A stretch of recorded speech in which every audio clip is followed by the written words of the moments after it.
కడప గడపలో జరుపుకుంటున్నటువంటి తెలుగుదేశం పార్టీ మహానాడు రెండవ రోజు కూడా అట్టహాసంగా జరుగుతోంది.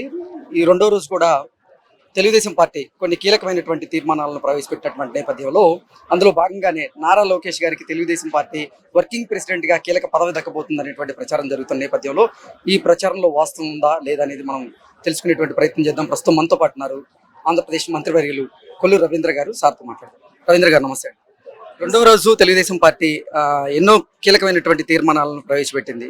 అయితే మరొక కీలకమైనటువంటి తీర్మానం కూడా ప్రవేశపెట్టబోతుందని నారా లోకేష్ గారికి తెలుగుదేశం పార్టీ వర్కింగ్ ప్రెసిడెంట్ గా కీలకమైనటువంటి బాధ్యతలు అప్పచెప్పబోతుంది అన్నట్లుగా ప్రచారం జరుగుతుంది. దాని మీద ఏమంటారు సార్? మహానాడు తెలుగుదేశం పార్టీ కార్యకర్తలకి ఒక పండుగ. మన నందమూరి తారక రామారావు గారి జయంతిని పురస్కరించుకుని ప్రతి సంవత్సరం కూడా ఆనవాయితీగా చేసుకున్నాం.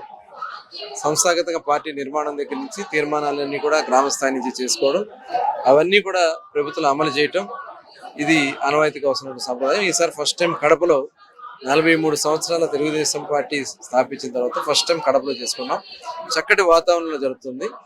ఇటు చూస్తే మనకి చక్కటి వాతావరణం ఇక్కడ కనబడతా ఉంది.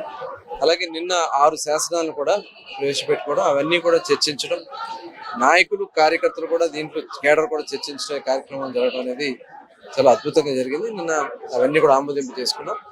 ఈరోజు మిగతా అన్ని కూడా ఆమోదింపు చేసుకోవడం జరుగుతుంది.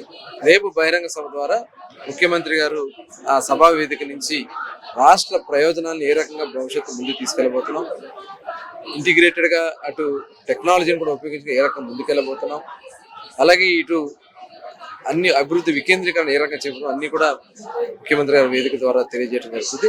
అలాగే పార్టీకి నిర్మాణంలో ఆనాడు ఎన్టీ రామారావు గారు మరి పార్టీ అధ్యక్షులుగా ఉన్న చంద్రబాబు నాయుడు గారు ప్రధాన కార్యదర్శిగా ఆయన పార్టీ నిర్మాణాన్ని చేశారు. అది దాదాపు 43 సంవత్సరాల చెక్కు చెదర నాయకత్వాన్ని ఇచ్చింది. నాయకులు పోయినా కార్యకర్తలు అండగా ఉన్నారు. ఇవాళ 1 కోటి మంది సభ్యత్వాలు ఉన్నటువంటి పార్టీ తెలుగుదేశం పార్టీ. యువ నాయకుడు నారా లోకేష్ గారు దీన్ని టెక్నాలజీని కూడా ఇంటిగ్రేట్ చేయడం ద్వారా ఇవాళ పార్టీలో కూడా ఆయన ప్రధాన కార్యదర్శిగా చాలా క్రియాశీలకంగానే ఉన్నారు. డెఫినెట్ గా ముఖ్యమంత్రి గారు కలిసి ఏ బాధ్యత, ఎందుకంటే ఆయన మంత్రిగా చేస్తా ఉన్నారు, చాలా అద్భుతంగా చేస్తా ఉన్నారు. అట్లాగే ఆయన ఇక్కడ పార్టీ కార్యకర్తల నాయకులు సంక్షేమం కూడా పెట్టి వారి యొక్క అభివృద్ధిని కూడా చూస్తా ఉన్నారు. డెఫినెట్ గా ఆయన బాబు గారి ఆలోచన ప్రకారం ఇచ్చినటువంటి నిర్ణయం ప్రకారం అందరూ కూడా ముందుకెళ్తారు. ఓకే సార్, వైఎస్ఆర్సీపీ ప్రభుత్వ హయాంలో జగన్మోహన్ రెడ్డి ముఖ్యమంత్రిగా ఉన్నటువంటి సమయంలో అన్ని శాఖల్లో కూడా భారీగా అవినీతి అవకతవకలతో పాటుపడ్డారు అంటూ కూడా తెలుగుదేశం పార్టీ నాయకులు ఆయన మీద ఆరోపణలు చేస్తున్నారు. అందులో భాగంగానే ఇప్పుడు మద్యం కుంభకోణం ఆంధ్రప్రదేశ్లో సంచలనంగా మారింది. ఈ మద్యం కుంభకోణంలో ఎవరైతే వైఎస్ఆర్సీపీ నేతలు ఇన్వాల్వ్ అయి ఉన్నారో వారు ఒకరి తర్వాత ఒకరు వరుస అరెస్టులు అయితే జరుగుతూ ఉన్నాయి. ఈ నేపథ్యంలోనే జగన్మోహన్ రెడ్డి తుది లబ్ధిదారు అంటూ తెలుగుదేశం పార్టీ చెప్తున్నటువంటి నేపథ్యంలో జగన్మోహన్ రెడ్డి అరెస్ట్ ఉండేటువంటి అవకాశం ఉందా అంటే ఏం చెప్తారు? అది మనం ఇప్పుడే మాట్లాడలేము, ఎందుకంటే చాలా లోతైన విచారణ జరుగుతూ ఉంది. ప్రధానంగా రాష్ట్రం అటు ప్రభుత్వానికి రావాల్సినటువంటి ప్రజాధనాన్ని దోచుకున్నారు, ఆరోగ్యాన్ని నాశనం చేశారు, విచ్చలవిడిగా ఎక్కడ పడితే అక్కడ అక్రమ మద్యాన్ని తెచ్చి వాళ్ళ స్వార్థంగా సంపాదన కోసం అవన్నీ కూడా డైవర్ట్ చేస్తున్నాయి. ఇవన్నీ కూడా విచారణలో బయటకు వస్తాయి. ఆల్రెడీ సిట్ ఉంది, సిట్టే కాకుండా ఆల్రెడీ మన ఈడీ కూడా ఎంటర్ అయింది కాబట్టి విచారణ పారదర్శకంగా జరుగుతుంది. వాస్తవ విషయాలన్నీ బయటకు వస్తాయి. సార్, 4,000 కోట్ల అవినీతి జరిగిందని కొందరు, లేదు 40,000 కోట్ల అవినీతి జరిగిందని మరికొందరు, 99,000 కోట్ల అవినీతి జరిగిందంటే ఇంకొందరు. అసలు ఏంటి సార్, దేంట్లో వాస్తవం ఉంది? ఇవన్నీ కూడా బయటకు వస్తాయి, ఇప్పుడే మాట్లాడకూడదు. ఓకే, విచారణ జరుగుతుంది కాబట్టి విచారణలో అన్ని కూడా వాస్తవాలు బయటకు వస్తాయి. దీంట్లో ఎవరు బాధ్యులు ఉన్నా వాళ్ళందరూ అరెస్ట్ కావాలి. ఓకే, గత పాలకుల వల్ల ఆంధ్రప్రదేశ్ నాశనం అయిందని, ఆంధ్రప్రదేశ్ ని మళ్ళీ పునర్నిర్మించాలి అనేటువంటి తీర్మానాన్ని ఈ రోజు తెలుగుదేశం పార్టీ ప్రవేశపెట్టింది. అందులో భాగంగానే ఇప్పుడు ముఖ్యమంత్రిగా చంద్రబాబు గారు మరోసారి ప్రమాణ స్వీకారం చేసిన తర్వాత ఆంధ్రప్రదేశ్ లో ఇప్పుడు అభివృద్ధి బాటలో నడుస్తున్న ఆంధ్రప్రదేశ్, అలాగే ఎన్నో కార్పొరేట్ కంపెనీలు కూడా ఆంధ్రప్రదేశ్ లో పెట్టుబడులు పెట్టేందుకు సిద్ధమవుతూ ఉన్నాయి. అయితే జగన్మోహన్ రెడ్డి మళ్ళీ ముఖ్యమంత్రి అవుతాడేమో అనేటువంటి భయంతో కొంతమంది ఇప్పుడు అసలు పెట్టుబడులు పెట్టేందుకు వెనక్కి వెళ్తున్నారంటూ ఒక ప్రచారం జరుగుతుంది. దాన్ని ఏమంటారు?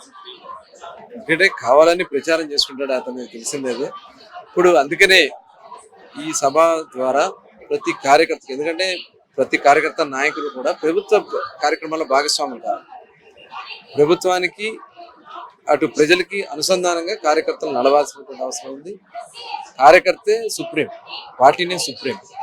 ఆ విధంగా భవిష్యత్ కార్యాచరణ చేసుకోవడం ద్వారా, ఎందుకంటే ఈ రాష్ట్రంలో మళ్ళీ ఆ దుర్మార్గమైనటువంటి పాలన వస్తే 5 ఏళ్ళు ఇన్ని ఇబ్బందులు పడ్డాను చూసాం, విధ్వంసాలు చూసాం, అక్రమ అరెస్టులు చూసాం, దోపిడీ చూసాం.